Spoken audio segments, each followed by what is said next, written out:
Assalamu alaikum wa rahmatullahi wa barakatuh. We come now to the narrative that Dan Gibson suggested. Why did the Kabba move from Petra to Mecca in Saudi Arabia, and who moved it? Let's go and watch.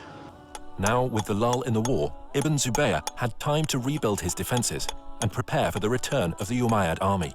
Now I want to show you something. Here are some of the volumes of Al-Tabri's History of Islam. Al-Tabri managed to collect a massive amount of material that he writes about what happened during each year of Islamic history. He devotes whole chapters, sometimes 2 chapters, to every year. But then something strange happens. The battle for the Holy City takes place over several years, but year 70 of Islamic history is of great importance. Now notice, Al-Tabri spends 15 pages describing what happens in year 69, and he spends 27 pages describing what happens in year 71. But where is year 70? Look at this. For year 70, Al-Tabri only records a few lines of text. Did he not find any more information for this year? Or did later editors censor this year from Al-Tabri's record? Sorry, before we continue, I would like to address this point, because Dan here is trying to suggest that Al-Tabari throughout his book is devoting several pages to talk about each year. But there is some exception with the year 70, which indicates that there was some sort of censorship for year 70. Someone tried to hide evidences from Al-Tabari book. And this can be easily refuted if we find other years in Al-Tabari book which have few lines written about them. This is year 46. This is year 95. And this is the year 49. And this is the year 47. This is the year 92. And this is 48. And this is 52. So nothing strange happened, Mr. Gibson. It's just that your desperation keeps showing again and again. Let's continue watching. Or did later editors censor this year from Al-Tabri's record? Only a few lines, but what he records gives us a few tantalizing details. It tells us that Musa'ib ibn Zubair, apparently a brother of Abdullah, brings supplies to the Holy City. Were these supplies military equipment? No, it says he brought many horses and camels. I believe that this is the year that the followers of Ibn Zubair moved south from Petra to the deserts of Arabia to find a place where they could hold out against the Umayyad forces. All details of this year have been removed from Al-Tabri's history. But we know that they obtained many horses and camels, which would have no other purpose than to move many of the people out of the city.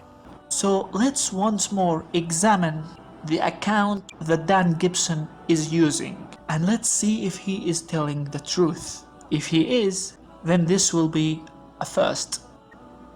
This is the account of year 70 from At-Tabari's book. It says that Mus'ab ibn Zubair came to Mecca with amwalin azima, large amount of money, and divided it among his people, and also came with dawabin kathira.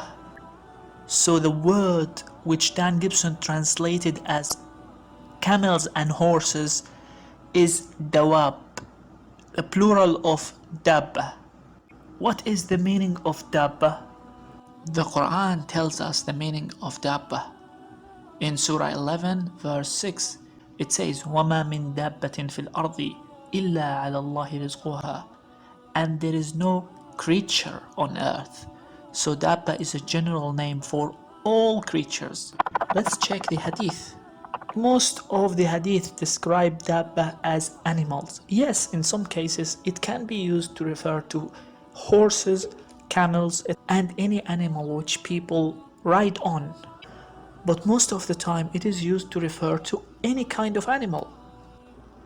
Let's check this hadith of Prophet Muhammad ﷺ, which describes sheep as dabba, which means out of desperation Dan Gibson is trying to suggest that there is only one meaning for the word dabba, which is horses and camels, because he is so desperate he can't find any evidence that help him to prove his theory. That's why he has to twist words, misinterpret words, misquote sources, deception after deception after deception. Let's carry on examining the source. So after he came with a lot of money and a lot of animals, he distributed the money among his people. And then he slaughtered many animals for food. The animals whom he allegedly brought to move people to Mecca, he slaughtered them. The context is very clear.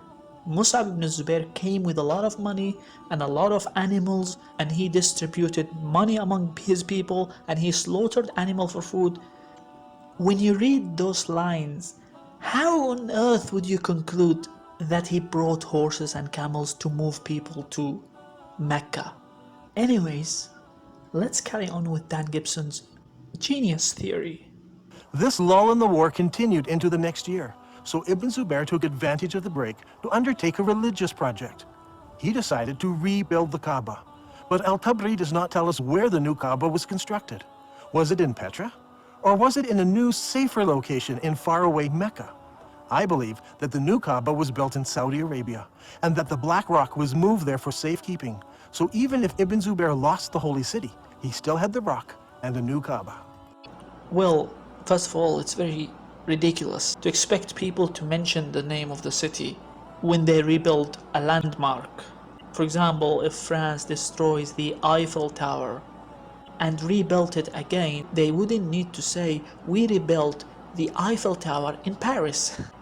But no problem, let's go with Dan Gibson in his silly line of thoughts. Can we get from the sources where exactly did Abdullah ibn Zubair rebuild the Kaaba? Let's go to the account of Al-Tabari. This is the account of rebuilding the Kaaba. Which year is this? Let's go and check. This is the year, here it is, it's the year 65. When was the Kaaba moved from Petra to Mecca again? But year 70 of Islamic history is of great importance. I believe that this is the year that the followers of Ibn Zubair moved south from Petra to the deserts of Arabia to find a place where they could hold out against the Umayyad forces. So, according to Dan Gibson himself, the Kaaba was moved from Petra to Mecca in the year 70. Ibn Zubayr rebuilt the Kaaba in the year 65. So if Dan is right, where would Ibn Zubayr rebuild the Kaaba? Exactly, in Petra. Because the moving of Kaaba didn't take place until the year 70. These are not my words, these are the words of the genius Dan Gibson. So his whole narrative falls apart. According to Dan Gibson theory, first the Black Rock was moved in the year 70 from Petra to Mecca, and then Abdullah ibn Zubair rebuilt the Kaaba in Mecca, in Hijaz. If this narrative makes sense to you, then you need to go and get your brain examined. How could an event which took place in the year 65 comes after an event which took place in the year 70? This incoherent theory is a piece of garbage. And that's it for today. Thank you so much. Wassalamu alaikum wa rahmatullahi wa barakatuh.